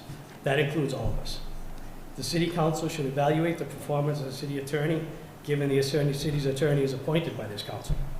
It is my belief that Attorney Hooten is prioritizing the protection of the mayor over providing the council with necessary guidance regarding the risks associated with this administration's distrust for rules, laws, investigations. I believe the city council should investigate this further. Excuse me. I do not believe the CAFO had the authority to prohibit the contractors, consultants, hired experts, or investigators from attending a council meeting, as I stated last week by John Feldman. He informed me that he received a call 5 minutes before he was supposed to be on Zoom last week and instructing him not to attend. I think that was a clear violation of his roles and responsibilities. I understand now that CAFO is retired, but what happened last week was wrong. CAFO was asked to leave as soon as I walked in by Attorney Hooton. CAFO and Feldman would have cleared up a lot of information last week. During the full council meeting last week, I stayed and I listened to the full council. Many of you expressed concerns over the Bennett and Maverick report and Castro's contract to return to chief of staff. We still don't know, and the public doesn't know if that contract was legal. You councilors provided a city charter stating the city attorney needs to draft. I'm unsure of the exact language. I would love to hear Attorney Garcia's opinion. The contract was signed by Castro and Mayor DePena. Was that illegal? I think that's fair to ask for as a legal opinion. So my understanding of the city charter, all contracts shall be written by the city attorney. So that's currently the language that we have in our city contract, city charter, and that was what was being questioned last week. And we do have a second special meeting coming up. So Got it. next week, yep. Over and over again, questions were asked about the Maverick report, and it was decided the discussion would be tabled until the Maverick report was released. Present for that discussion was Attorney Hooton, who said as soon as it's released, as soon as he receives it, he would make the redactions as he'd done in the Bennett report. It did not appear that the city attorney Hooton had this report at the end of the meeting around 9 o'clock last Wednesday night. I find it concerning that somehow an unredacted report included all emails, confidential information, as well as personal information, ended up on a flash drive in a reporter's mailbox just a few hours after this meeting last week. And then it was publicly posted on the internet first thing 1/23/25, which was the day after. I woke up to multiple texts on the link to the report starting at 6:30. Less than 12 hours since Attorney Hooton was saying, I have no idea where it is. It is our belief, and again, the Superior Officers Union, that that report could only have been submitted in hand or emailed to a small number of designees and individuals at City Hall. However, this is a point we are confident we can verify and respectfully request that it is looked into immediately. It is concerning to me that this confidential, so many law enforcement officers for the city, along with multiple emails, memos marked confidential, was at least negligently released by the city at the worst. And at the most, it was intentionally. Now, I'm not saying it was intentionally released, but very few hours on confidential information and some of that stuff that got out there should have got there. And that's 100% the city's fault, either negligently or intentionally. The report included unredacted information, employees and victims information, selected emails, not all the emails, selected emails, selected text messages, and more importantly, why I'm here tonight, even the emails I sent to this city council, starting on January 14th, were in that Maverick report. That Maverick report had nothing to do with the city council emails. And that's why I feel I'm being targeted, because somebody waited for those emails, got them in the Maverick report, released them within hours after I was talking about it, which had nothing to do, and had nothing to do with the original scope. Our union is asking that a thorough and transparent investigation of how this report was leaked and why so quickly. We did file a 150E, which is a demand for information request earlier today. Chief Bonet responded immediately, gave us what he could. No response from the city. I am concerned that the city will not respond, as they have not responded for months regarding promotions, regarding hostile work environment complaints. Other emails from our local NAPBA 145 union has filed multiple, and there's just no answer. And we had a Zoom with our representatives today, and they're just like, how does the city not answer?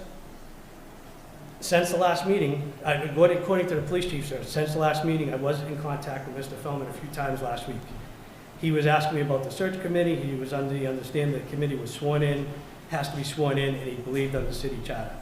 When I asked if selected members needed to be from the Lawrence Police Department, he stated there should be. The committee needs input from day-to-day operations. I heard today that the members are selected, and I guess we're not sharing who are selected, but I believe that, I know I wasn't selected. I was selected by our chief. I was selected by the former HR director because of my policy and procedure status, because of best practice. because I'm gonna follow the law.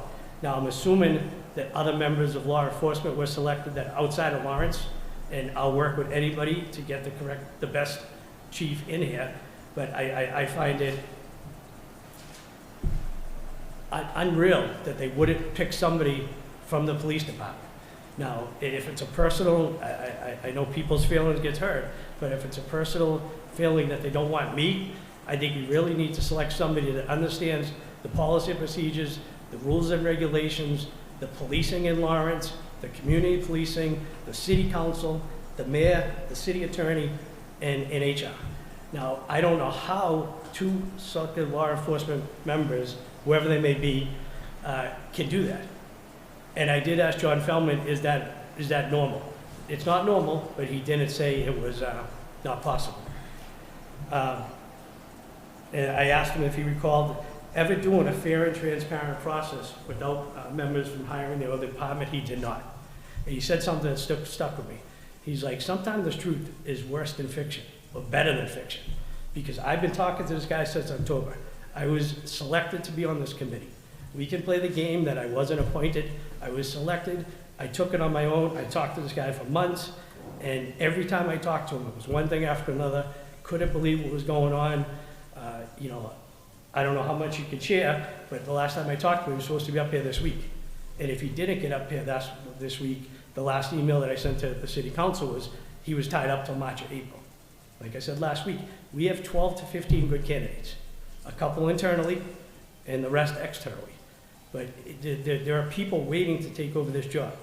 And Malik Bernier, he's doing the job, but it's clear he doesn't want it. He doesn't want the job.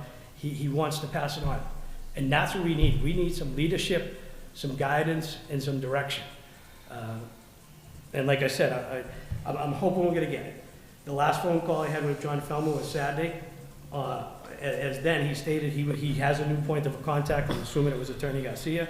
He said from HR, and they were playing phone tag all last week. I'm assuming they spoke. I have not reached out to him. I was not ordered not to reach out to him, but I'm confused at what's going on. I heard there was gonna be a press release on Monday. Certain officers were gonna be disciplined. I heard the press release was on Tuesday. First it was gonna be a press conference, but they didn't want questions. Okay, then we'll just do press release. We can hide behind a typed statement. As you can see, I'm frustrated, and the police department is frustrated. And in closing, we believe that there has to be more of a formal investigation into these matters. It is not necessary, but also it is not only necessary, but also essential to protecting those negatively impacted by the adverse decisions herein. I listened to a few minutes of the budget and whatever meeting was before us. There's a problem with this administration. That's clear. And I'm so grateful to you for doing it this way. You know, I thought I was told earlier that I wouldn't be able to come up and speak, and then I would document stuff by email. But we have been nothing but fair and transparent. And I don't know how much more you can speak, but we spoke on the frustration of this administration.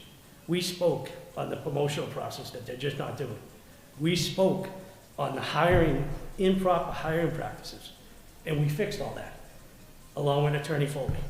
Now, I got nothing against Attorney Hooten. I tried calling him the next day, and I said, hey, what's going on? You weren't prepared. I was grilled for 3.5 hours up there. How unprofessional is that? And I called him to try to help him. And again, I'm not calling anybody a liar, but I'm calling people out because I think it's time. And I can't say enough. I appreciate the reaching out you guys did, and you know, I think everybody on the city council is getting this. You know, where do we go from here? You know, there's still no transparency up to now. You know, I have some information from John Feldman on a timeline. Can you get that for me? And the timeline shows how far we're behind. And I don't know if Attorney Garcia has, but this is the timeline that started. And you know, we're can you see this? So this is a timeline, and like the first thing to sign the contract. The number 2 is kickoff meeting with Mike Owens. Consulted, said client draft this, draft that. And then we have a check sheet. Now, if Attorney Garcia hasn't seen any of this, we're still where we were in October. When we lost Mike Owens, we lost a chance to get a fair and transparent police chief. Councilor Lozon, you said it best last week.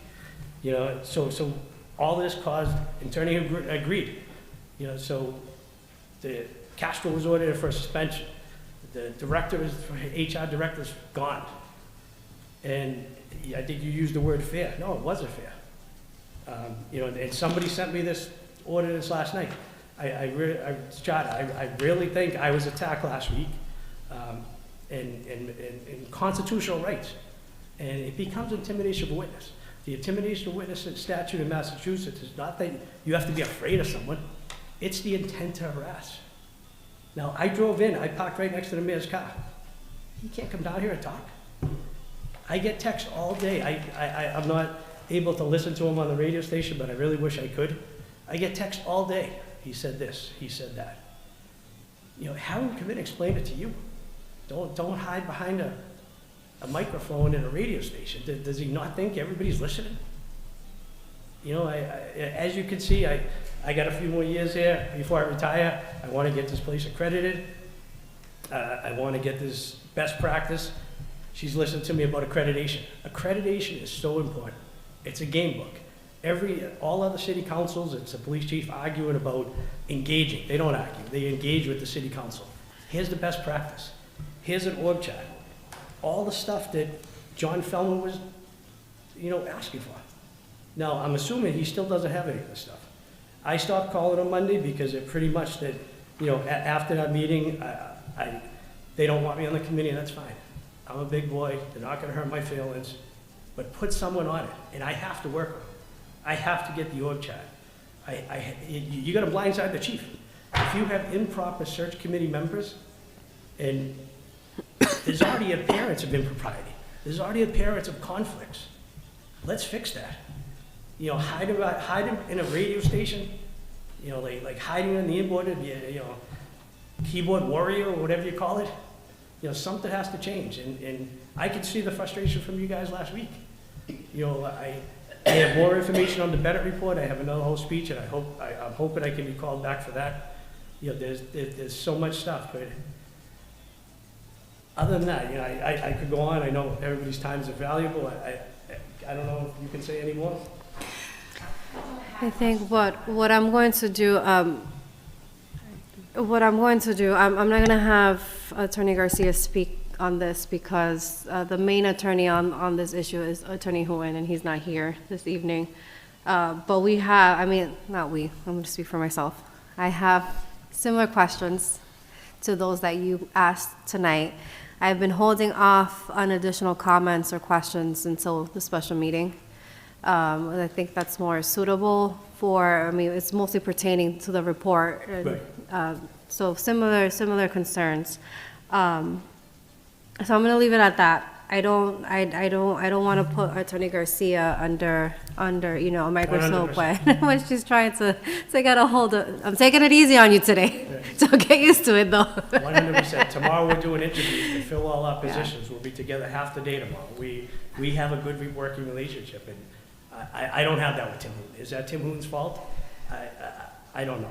The only reason I brought so much up about the contract is because, I mean, the Maverick report is because it included the emails. Mm-hmm. It just shows that I'm a target. It shows retaliation, clearly to me. Yeah, and that's going to be one of my questions. I am curious to hear from Attorney Hooten the response as to why those emails were included, because it has nothing to do with Castro's investigation. Your questions or your concerns were pertaining to the police chief search committee, right? Not the investigation that was being done on former Provisional Chief Castro. So I will be asking those. Like I said, I have my list. I did read. Took me a few days, but I did read all 400 pages of the report. I had to read it a couple of times. You keep So, finding it. yeah. I do want to put on the record, I called Rob Moore, the consultant for Maverick Investigations, and I asked him, how come my emails are in there? He's like, I don't know. I didn't say anything about them, but they gave it to me. I asked him a lot of other questions that I don't want to disclose at this point, but he told me a lot of stuff. I asked him if he'd come in here. I don't know if there's a confidentiality requirement. So from my understanding, the council president has requested twice, has asked the administration twice to provide a waiver to the confidentiality clause for both consultants. Why not? As of now, I don't know if there is an update. I haven't asked the council president, so I'm unaware as to where we're at with that.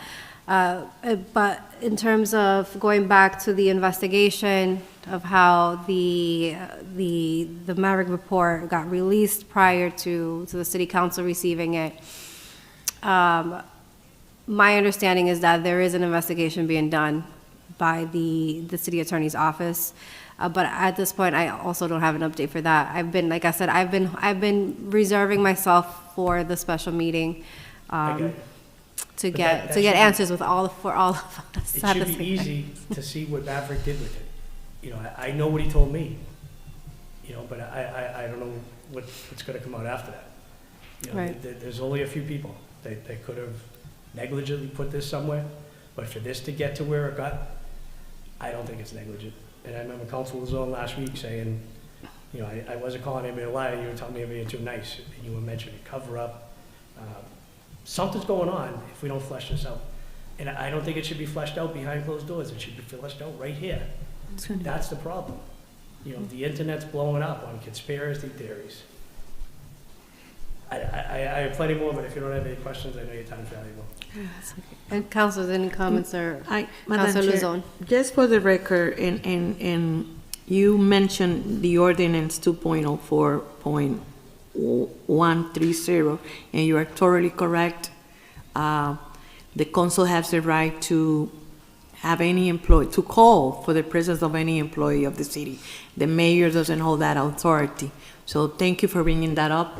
We had this conversation with different colleagues, and you are correct. What happened here in the last meeting, the special last meeting, it was inappropriate, and we are paying attention. I'm paying attention, and I know my colleague is, the vice chair, Council Infante is. We are paying attention, and we are doing our homework.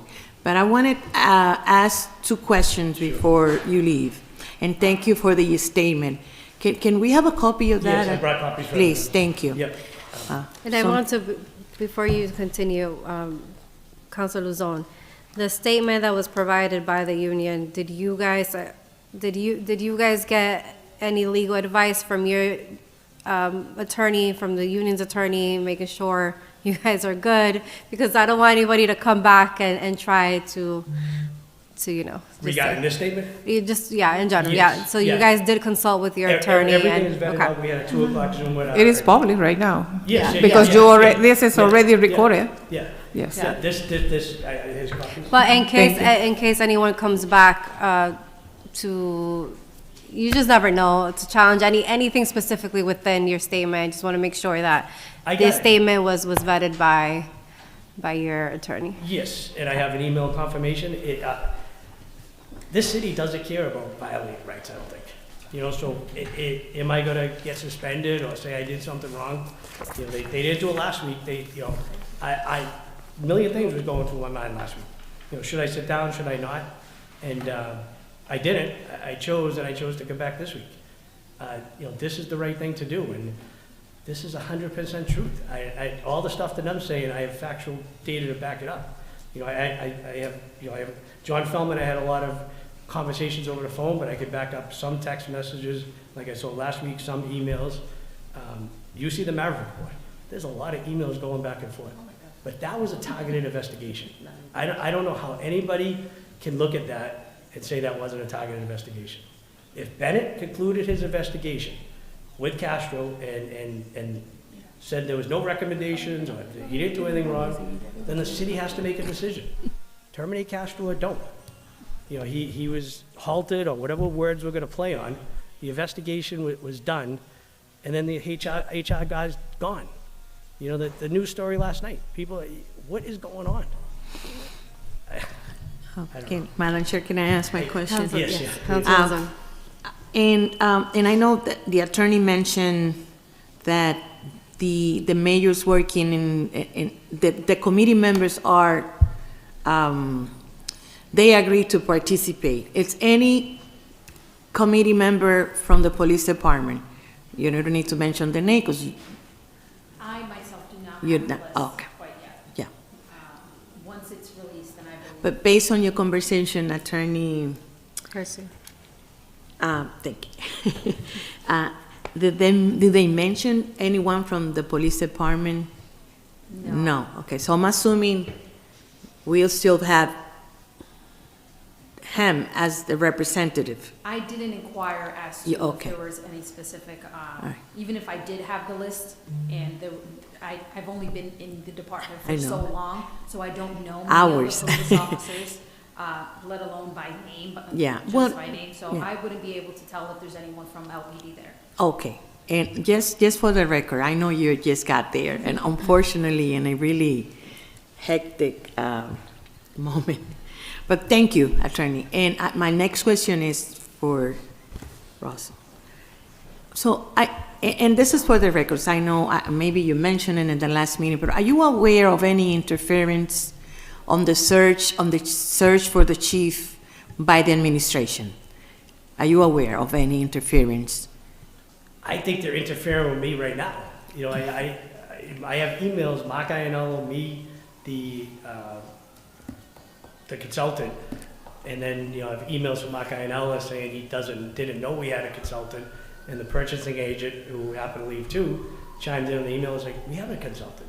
And then Mark would forward me emails from the consultant asking for some of these documentation. I don't know about intentional interference, but I was getting no guidance. And this is from my point of view as a city councilor. I believe that there's an interference from the administration in this process. In the last meeting, I asked if anyone from the city, from the city or from the administration had made a call to the consultant moving Mr. Castro to the second round. That looks like as an interference for me. It doesn't look like fair and transparent, yes. Yeah. And just for the records, I know we went over this. We went over this last week. Have you had any conversation with Mr. Castro in regard to the process? Do you recall any conversation, personal via email, with Mr. Castro in regards to the process of the chief of police search? Yes, I do. Can you please share with this committee? Yeah, so Castro was chief from October 23 to March 24.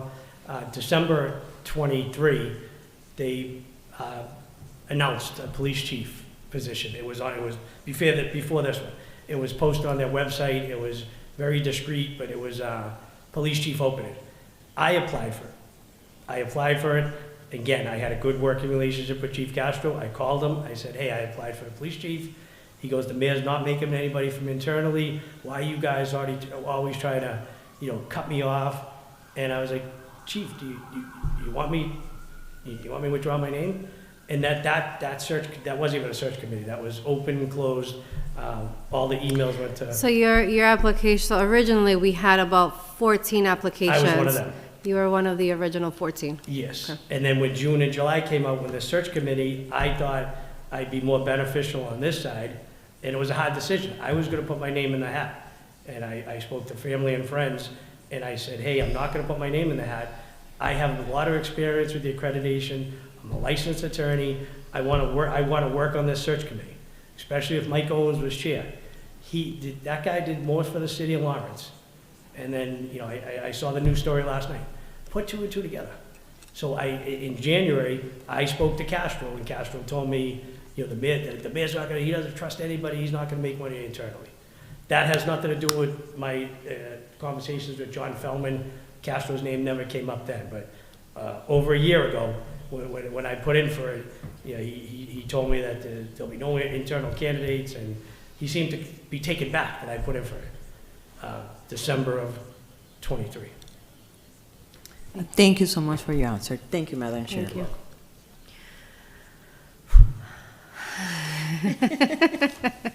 This is a lot. Yeah. speak, in the spirit of transparency and fairness, like I mentioned earlier, I want to make sure that individuals that are supposed to be part of this conversation are present. Of course. I appreciate the copy of this because there's some things that I'm going to include in my questioning for next week. Other than that, I don't have anything else. Anyone has anything? Doesn't look like the rest of the committee does, but. For the record, I do have a lot more conversation with that Bennett report, and I can either email it to you, but, similar stuff that, and again, it's all connected. The only reason I said it tonight, like I said, those emails had no reason, but the emails that are in the Bennett report are, I'm not saying someone intentionally leaked it, but it doesn't help the city with that thing being leaked. Look at some of the stuff. Look at the obstruction. Look at the retaliation. Look at hostile work environments not being answered. Look who put it all together. Attorney Garcia, can you, the hostile work environment aspect is really concerning to me, rather if it's within the police department or any department. Can you provide the committee the total number of hostile environment reports that the HR department has received? And no details, obviously. No, I don't think we need the details because it's confidential, but total of hostile environment reports, and how many of those have been either resolved or addressed, et cetera, and how many we still need to get through. Pertaining to specifically LPD? In general, the city in general. And so including LPD. So I know from LPD, there is at least one that just today I was able to find a possible vendor that's an outside source that's going to investigate that matter. Okay. Off of the top of my head, there may be one or two, but I can't be certain, so I don't want to misinform the council. Yeah, so if you can provide us a report, again, we don't need the specifics. You could include, I think the department is fine. We don't need names or anything like that. That's confidential information, but where we're at with total of number, work environment, hostile work environment reports, how many have we addressed, whether if it's assigning it to an external vendor or an internal investigation, and how many we still need to address. Absolutely. Absolutely. Thank you. I mentioned this, and I mentioned this before, and I know there's a lot more that we're going to go through next week and question and get answers to, but the hostile work environment particularly is one, and I mentioned this in a committee meeting before, that bothers me a lot because I've experienced it in my career, and that experience, I mean, at that time I reported it to HR and everything like that, so I've been through it. And I know how uncomfortable it is, and I know how much it affects your mental health as well. And there has to be a process by the city. There has to be a process in place. I can share with you, an officer filed a hostile work environment, and that was in the Maverick report. He was questioned on why he filed a hostile work environment. I don't know how that hostile work environment got to the Maverick investigation, but there's an email trail. Well, we're going to get a report from the HR department. I'm gonna use the word, since we're using this word so much, of redacted report. Fair enough. From the HR department to But see the Lawrence Police where we Department stand. is looking for guidance on what to do with hostile work environments. We've got no guidance. And that's why I cite that whistleblower statute or the anti-harassment statute. But there's got to be, and I'm sorry to hear that you went through it, there's got to be some feedback. They got to be vetted out. And it shouldn't be 6 months later. There should be a response. Hey, I got it. I'm working on you. Are you okay? Do you need services? What type of hostile work environment? Is someone scaring you? Is someone, intimidating you? But there's no feedback at all. Well, I did see Attorney Garcia take notes throughout this while you were making your statement and discussion, so I'm sure she has her little list of homework to do on the HR end, and we'll be, like Councilor Luzon said, we're paying attention, and we will be asking questions. But at this point, I'm gonna close it. And she's a breath of fresh air. I'm gonna close it because, like I said, to keep it fair to everyone that should be in this conversation, we should have everyone here. Thank you so much for your time, Thank you, Councilor. officers. Councilors, can I have a motion to retable item 393-23? So moved. Motion has been made by Councilor Levy, seconded by Councilor Santiago. All those in favor say aye. Aye. And the ayes have it. At this point, we have no further matters, so I'll entertain a motion. Motion to adjourn. Motion made, seconded by Councilor, probably seconded. All those in favor say aye. Aye. And the ayes have it. Thank you, councilors. Thank you, councilors. Thank you. We do pledge our support for the new HR director. We've had a great relationship, so we're glad that she's there. She's probably not, but